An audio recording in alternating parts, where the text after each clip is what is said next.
Sasalpukan ng dalawang bagong kalahok, sino kayang susubok sa tatag ng two-time kampiyon na si Yula Bautista? Alamin natin yan dito sa Tanghalan ng Kampiyon!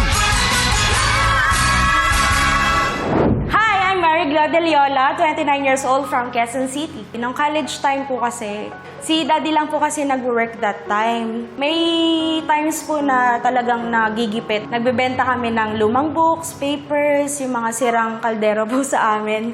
Ginagamit po namin, tapos binibenta namin sa junk shop. Tapos yung pinagbebentahan po nun, binibili namin ng noodles, tapos 1/4 na bigas. Gagawin po namin, lalagyan ng maraming tubig, gagawin namin lugaw. Yung lechon manok na tig-pipiso, yun po yung ginagamit namin and binibili po namin para may makain pang hapunan. Nung nakatapos po ako ng college, nagpursige po talaga ako na mag-work agad para makatulong agad kay daddy. Awa ng Diyos po, hindi na po namin nararanasan yung ganong klase ng buhay. Dumaan po sa tig-pipisong lechon manok na flavor. Pag magkakapera, yun po yung binibigay ko sa totoong manok na. Yung lechong manok namin, nakakain na po namin siya kahit wala pong okasyon. Hola, buenos días a todos. Mi nombre es Kenny Cafe.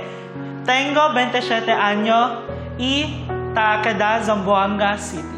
Hindi ko masyado na mabilang sa mga contest na sinalihan ko. Meron champion, meron runner-up. Sa pamilya ko po kasi si mama yung marunong kumanta. And then, na-discover ni lola ko. Kaya siya yung naging gabay ko sa pag-develop ng boses ko. Naging foundation ko kasi ang choir talaga. Isa pa akong miyembro ng Western Mindanao State University Grand Choral. Hola, mama, lola.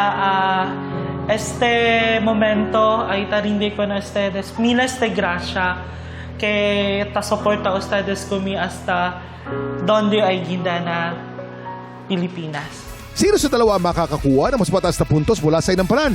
Award-winning singer and theater actress Isel Santos, Kapuso OST Princess and Queen Dam Diva Hana Presilas, multi-platinum artist and OPM hitmaker Renz Verano. Mary Glo De Leola laban kay Kenny Cafe. Sino sa dalawa ang tatapat sa kampiyon na si Yula Bautista? Simula na ang unang banggaan dito sa Tanghalan ng Kampiyon. Mary Glo De Leola. Wow, ang galing. Hello, Mary Glo. Hello po. Halika dito ka. Dito ka. Baba ka dito. Ayan. Kamusta, Mary Glo? Okay na po. Ang balita ko, ang mga parents mo ay singing waiters pa? Yes po, dati po. Talaga? Yes po. So, paano yun dahil ba sa kanila kaya ka natutong kumanta? Opo, kasi lagi pa sila nagpa-practice sa bahay.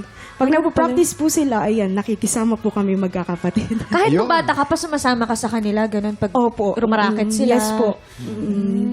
So yun, no? Inspirasyon ng magulang. Tama, Yes po. dapat naging singer yung mga magulang ko nung una pa lang eh.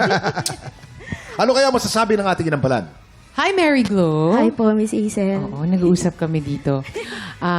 Sabi ko, gusto ko yung timbre ng boses mo. Nakaka-identify ako kasi ang laki din ng boses mo. Ganyan din, di ba? Ganyan.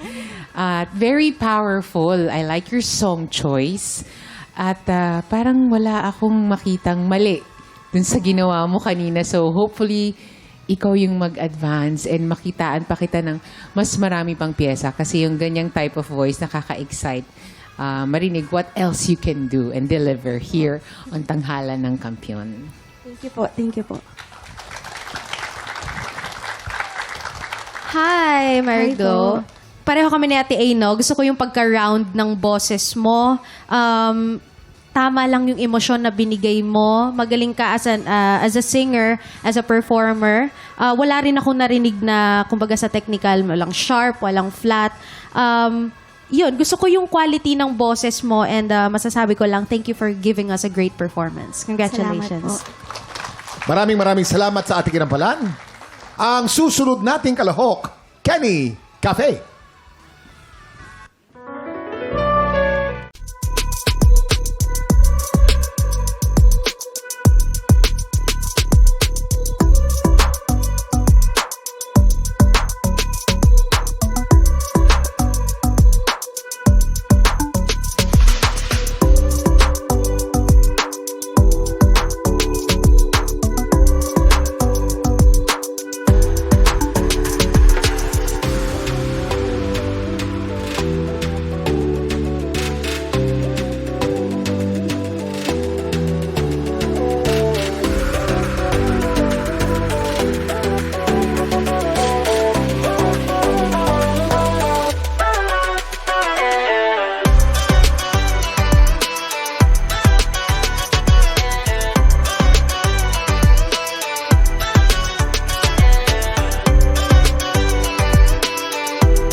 Tropa, pinanood mo hanggang sa dulo itong video na to? Very good ka! For more happy time, watch more TikTok Clock videos on our official social media pages and subscribe to GMA Network official YouTube channel.